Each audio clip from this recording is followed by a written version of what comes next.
May loan ka ba sa GCash? Ano ang mga dapat mong gawin kung nawala o nanakaw ang iyong phone? Kasama ang SIM card. Yan ang ituturo ko sa inyo ngayon. So, kung nawala o nanakaw ang phone at SIM na nakalink sa inyong GCash loan, kailangan mo pa ring bayaran ng loan sa takdang petsa para maiwasan ng malaking interest at bad record sa GCash. Masakit talaga sa ulo yan, ang mawalan ng phone at SIM lalo na kung may loan ka pa.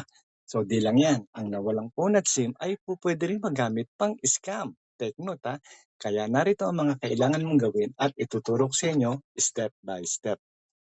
So, may video na rin tayo kung ano ang pinakamagandang setup ng inyong GCash para iwas scam kapag nawala o nanakaw ang inyong phone.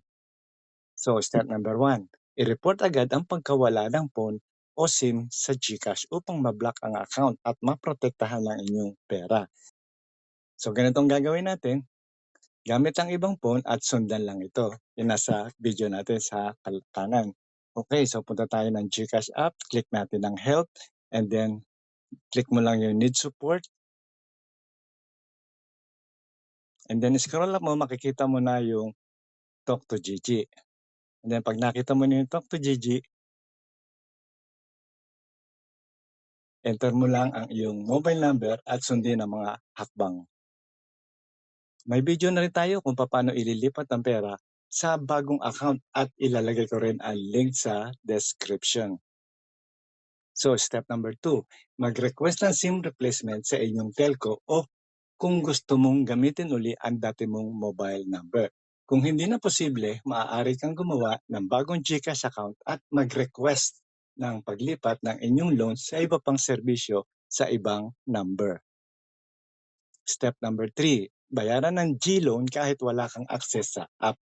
Ayon sa GCash, maaari kang magbayad sa mga payment partners dito katulad ng BDO, BPI, Metrobank at Bayad Center. Kakailanganin mo lang ang iyong loan account ID na makikita yan sa inyong email na nakalagay na Welcome to GLoan Disbursement Notice. May video na rin tayo para sa ibang paraan kung paano tayo magbabayad ng loan sa GCash kahit na wala na ang ating SIM at phone. So step number 4, kung wala ka ng access sa email o loan account ID, makipag-ugnayan agad sa GCash support o GCash help o kaya ay kay Gigi upang ma-recover ang account o makuha ang impormasyong kailangan para sa pagbabayad. Maaari mo rin gamitin ang kanilang official na help center mula sa inyong browser. So i-click nyo lang, enter nyo lang yung link na yan. At isa rin dito mga paraan kung wala ng phone at SIM mo. So pwede kang gumamit ng ibang phone. Tandaan, huwag hayaan lumampas ang due date dahil maaari magkaroon ng late fees at maapektuhan ang iyong credit standing. Kahit 1 day ka lang madelay, may interest pa rin yan sa GCash loan.